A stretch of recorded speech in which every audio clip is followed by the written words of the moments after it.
Bonjour, bienvenue dans Parlons peu, parlons sexe sur Doctissimo. Aujourd'hui, c'est une spéciale ado et je vais vous parler de pornographie. Vous êtes une grande majorité à avoir déjà vu un film X. Et 1 sur 10 d'entre vous en consomment régulièrement tous les mois. Alors qu'est-ce qui vous attire dans ces films? Et savez-vous faire la différence entre eux et la sexualité réelle?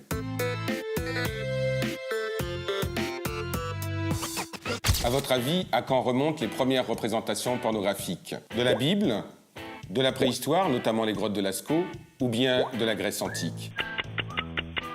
C'est de la Grèce antique. À cette époque-là, les représentations pornographiques servaient notamment à dire ce qui se pratiquait dans les maisons closes. Mais qu'est-ce que la pornographie? La pornographie est une représentation de la sexualité sans sentiment et sans émotion. Ça peut être des photos, ça peut être une œuvre littéraire, ça peut être une peinture, mais la pornographie est surtout connue dans les productions filmées. Les films pornographiques sont ceux que l'on regarde le plus souvent. Une deuxième question. D'après vous, combien de garçons ont vu un film pornographique dans l'année passée? Est-ce que c'est 44% ou bien 80%?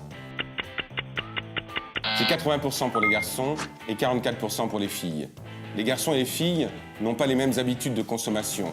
Les filles regardent plus sur la télévision, alors que les garçons vont les chercher sur Internet. Certaines images pornographiques peuvent choquer les jeunes adolescents et d'autres prendre ces images comme étant de la réalité. Je rappelle qu'il s'agit de films pornographiques et que donc les images ont été enregistrées et montées et qu'elles sont faites essentiellement pour procurer de l'excitation sexuelle. Donc les films pornographiques ne sont pas la réalité.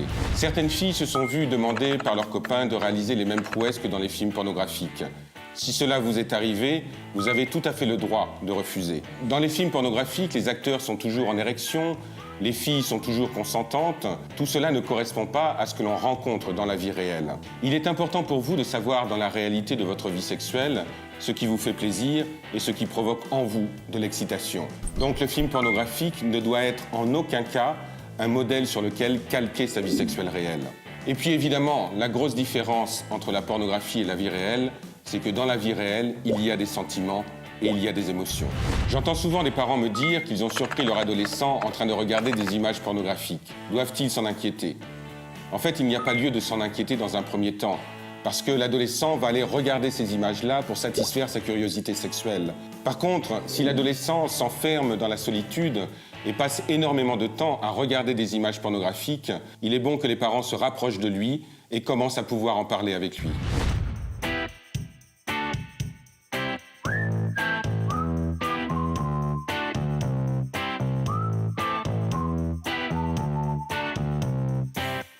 Et pour finir, je vous propose 2 livres. Le premier, qui est le livre que j'ai écrit et qui s'appelle « Les ados, l'amour et le sexe », qui peut être lu aussi bien par les parents que par les adolescents. Et le second, qui est le livre de Philippe Gutton, « Comment entendre ce que votre ado a à vous dire », et qui est un livre plus particulièrement destiné aux parents pour mieux comprendre leur adolescent. Voilà, cette émission est terminée. N'oubliez pas que pour vous abonner, il est nécessaire de cliquer ici. Moi, je vous dis au revoir et à la semaine prochaine.